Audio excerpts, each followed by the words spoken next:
No daggers or poisons? An RNG finisher that speaks little of rogues?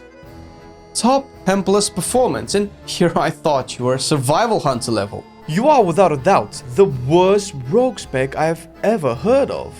But you have heard of me. And heard of you we have, Outlaw! And you will get the tools it has, talents, gear, corruptions, and rotations, and more! So lower the sails, we're on a journey, scurvy dogs!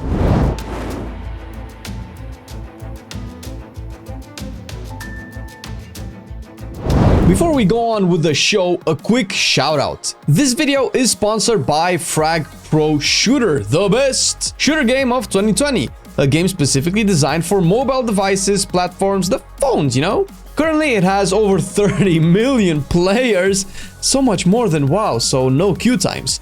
The gist of the game is that you build a team of 5 characters which you take into short and epic PvP battles. Collect the characters through its collectible system and use them to destroy the enemy bunkers ASAP. Once you smash the 2 bunkers, you gain access to the tower and you also destroy that, and GG, you won!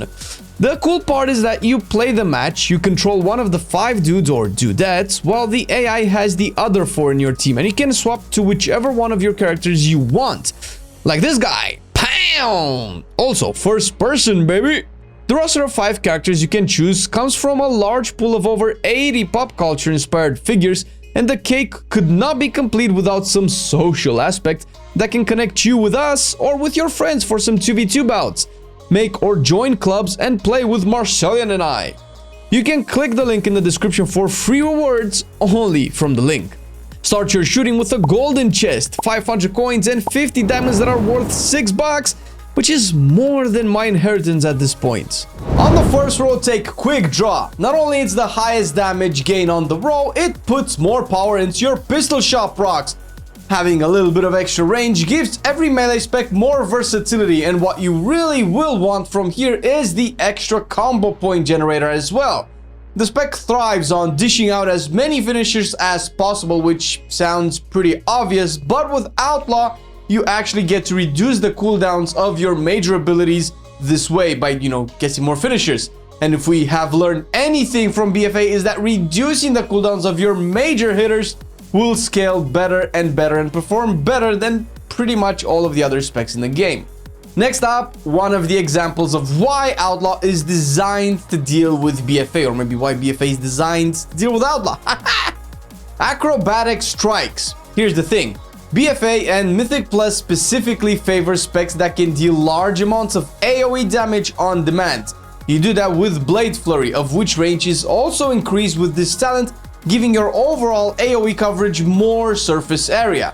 Aside from this, you can outrange certain boss mechanics like the Freehold Sharknado that would otherwise force you to GTFO and stop damaging. Third row is about energy management. If you are starting off as Rogue, you don't yet have the Biz trait and you find your rotation a bit sluggish, take Vigor. Vigor gives you more max energy to work with and provide you with energy regeneration as well. This will end up making your rotation smoother, which is always nice. Once you get the ace up your sleeve trait, Deeper Stratagem will be way better, since the trait scales with combo points, and having those big between the eyes with an even bigger chance to generate 4 combo points, meaning more finishers, aka what we just discussed a minute ago, is the best thing in the world. Better than Christmas. Don't let Marcelian know I said that. Next up, take Cheat Death. You don't want this really to survive too much damage that you were not supposed to take. It can help there, sure. But in most cases, if you take too much damage that you weren't supposed to take, you'll end up dying anyway a few seconds later. And it's better to play safe instead of having to rely on Cheat Death to save you from a mistake, which it still can. What you really want to accomplish with this is to soak certain mechanics that would kill someone else.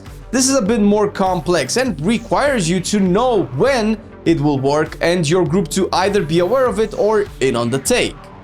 For the level 75 row, really you just want Prey on the Weak. This will give your group extra damage against targets that can actually get stunned by the ability, providing your spec with high kill priority potential for dangerous targets, or just simply more damage. To be fair, the other two options are just not really relevant, at least in PvE, and the devs should really not put damage gain talents on rows with CC, since player skill can often offset the lack of CC in most cases, making more damage always viable and hard to contest with. Next up, take Alacrity. This will essentially provide you with the most gain on this row. Loaded die might sim better with a less consistent build, and that plus Slice and Dice might seem like good options to offset the RNG downside of Roll of the Bones. But mathematically they don't. If anything, more haste, meaning more combo points, meaning more refreshes from Alacrity, will do the most here to counteract the inconsistency of Roll of the Bones RNG. Lastly, Dancing Steel is mandatory in AoE scenarios, be it raids or Mythic Plus, although Mythic Plus should automatically include this option by default. Nothing hidden in its effect, more damage, longer duration, etc. The real take from here is to understand that in AoE most damage you will do is with Blade Flurry on.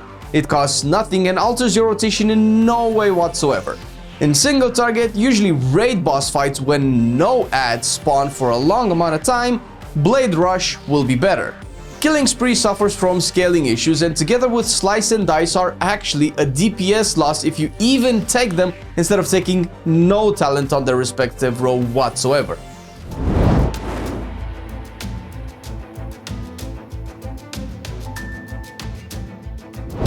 The devs have made secondary stats really powerful in BFA, and the fact that they synergize and scale off each other makes it difficult to suggest a universal priority for them from a mathematical perspective.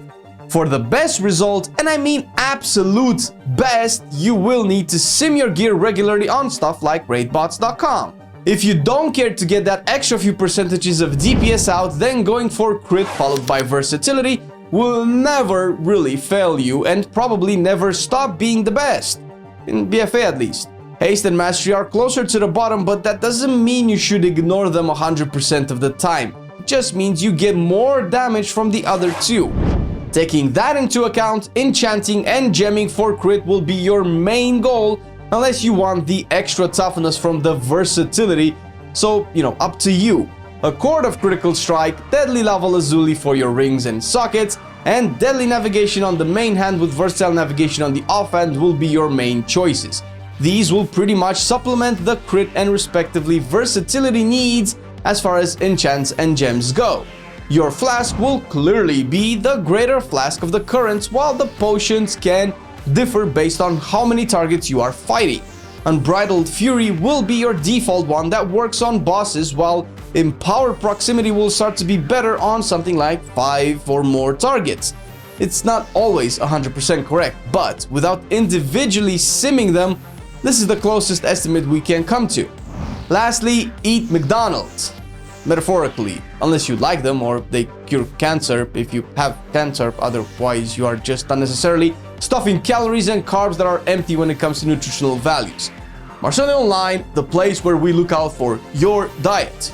Outlaw has a fairly straightforward build when it comes to selecting the Azerite pieces. Since most fights, even raids in 8.3 have ads at pretty much any point, one or two exceptions, you want 1. Keep your wits about you. This is the main trait for AoE damage and really pretty mandatory unless you plan to never hit more than one target ever. After that, the simplest rule is to fill in with dead shots and ace up your sleeves. These are the two best simming traits for Outlaw, and you usually get them as much as your gear permits. Whichever one you stack more is up to you, since the overall damage difference between, each choice will be fairly minimal, implying you are also playing them right and not wasting procs and combo points. One other noteworthy mention is Brigand's Blitz for single target. It gives more haste that helps your rotation along the way, which is good since Outlaw suffers a bit in single target as opposed to AoE. It works well with haste-based corruptions in that it can offer a higher proc chance for certain effects. Outlaw actually has a lot of options when it comes to major essences in raids, more than most if not all specs, and they all resolve around boss fights, specifically encounters. So to keep it simple, I'll refer to majors based on their efficiency in either single target or AoE. Pure single target, boss focus, all that, condensed life force will be your best. There isn't much synergy Outlaw can get from single target options, since most others synergize with your capability of hitting every possible living piece of shit in the game. One special mention, however, is the Breath of the Dying. Not necessarily single target, but more optimal when you have to kill things one by one and not at all at the same time. This applies to raid ads and dungeon trash as well. The trick here is to play its cooldown reset at rank 3. Not really a reset, but a major CD reduction. If you can manage this, the essence is more or less overpowered. As for miners, Memory of Lucid Dreams will offset your energy issues and give you versatility. Vision of Perfection will give you more adrenaline rushes per boss fight. Breath of the Dying Miner is still the most raw damage output choice you can make, and if you need to replace any of these, Conflict and Strife will give you a massive versatility buff with an incredible uptime during combat. In AoE scenarios, bosses like Hive Minds or any Mythic Plus dungeon, Blood of the Enemy is the hybrid essence, which is good in single target as well, although performs better in AoE, which is one of the main reasons you will see this in raids.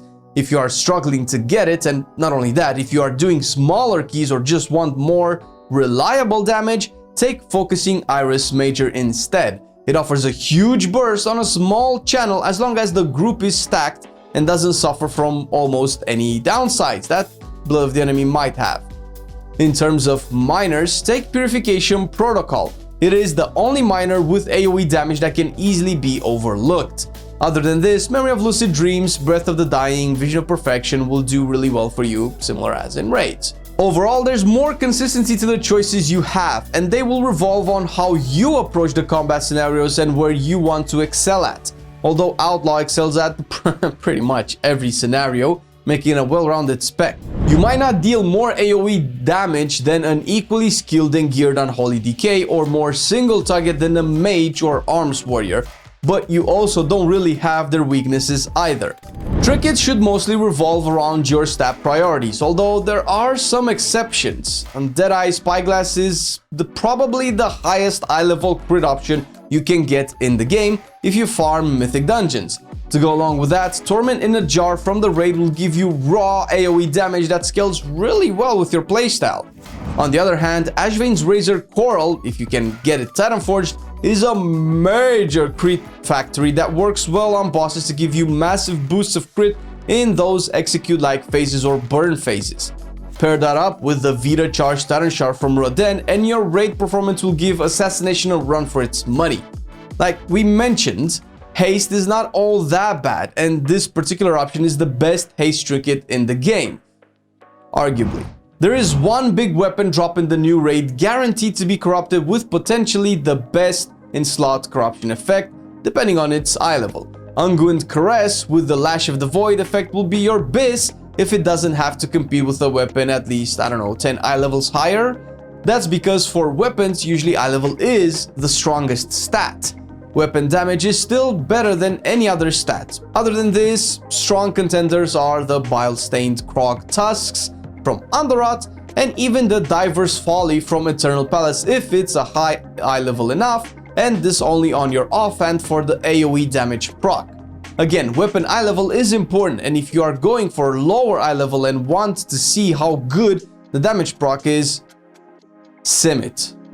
So we established that Lash of the Void is pretty much your #1 priority to aim for, but there are other really good corruptions that you can get. Twilight Devastation is probably the most popular right now, and for good reason. It's still very expensive though, similar to Twisted Appendage. Also a good alternative. Once you do get a few corruptions to juggle, having Gushing Wound will make it easier to set up a build. It's the best corruption in terms of damage provided for its cost. Easy to stack and fill in the extra needed power without going over certain breakpoints.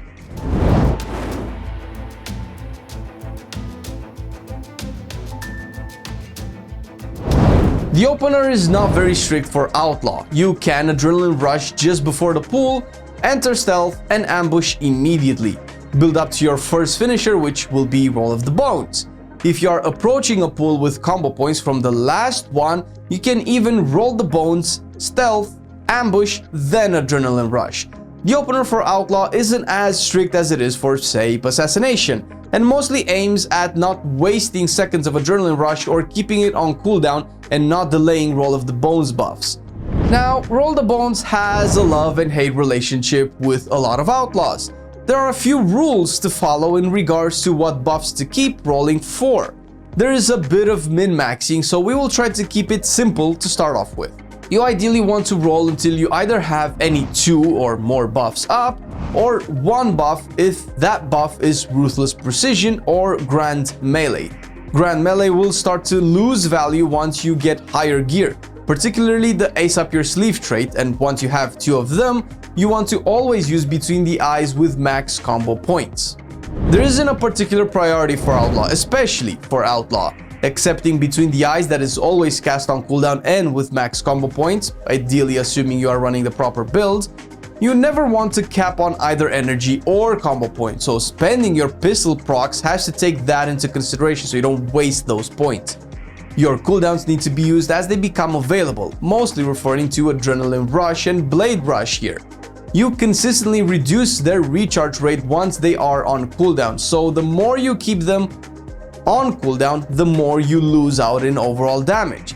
There's an argument to be made for pairing them up with incoming adds or a bigger pool in a dungeon, but that comes down to knowing the encounter and/or communicating with your group. This decision process comes with more experience in the game and on the spec, so can't tell you what to do and be right 100% of the time. As far as AoE is concerned, the only thing you change is add Blade Flurry before you start making some noise. You can't have 100% uptime on it, which will mostly matter in dungeons, but you do get seconds of recharge time between the pools. So again, timing it comes down to you. This is just the basics, what we think you should go over as you progress through the game. There is, of course, more to the spec than this, especially if you want to take yourself to the next level. Shout out to Missler, who helped feedback the guide we made, and check his Wowhead guide where he goes more in depth about Roll the Bones and Outlaw in general. And not only that, you can head on over to Ravenhold's Discord for any and all rogue needs and speak with the big boys directly. And of course, as always, we appreciate every little bit of support that we get from you lovely Patreons and everybody else on Twitch as well. Yes, we do stream on twitch.tv/Marcelian Online 5 days a week. This is 4, this is 5, this is how many days we stream per week. We can catch you there to discuss more in-depth stuff. And hey, if you want to support us a little bit more, you can check the link down below to our Patreon. We have a couple of goodies in store for you. And, you know, it supports the channel and we appreciate it. Some tough times. But thank you for watching the video. Hope you enjoyed it and we'll catch you in the next one.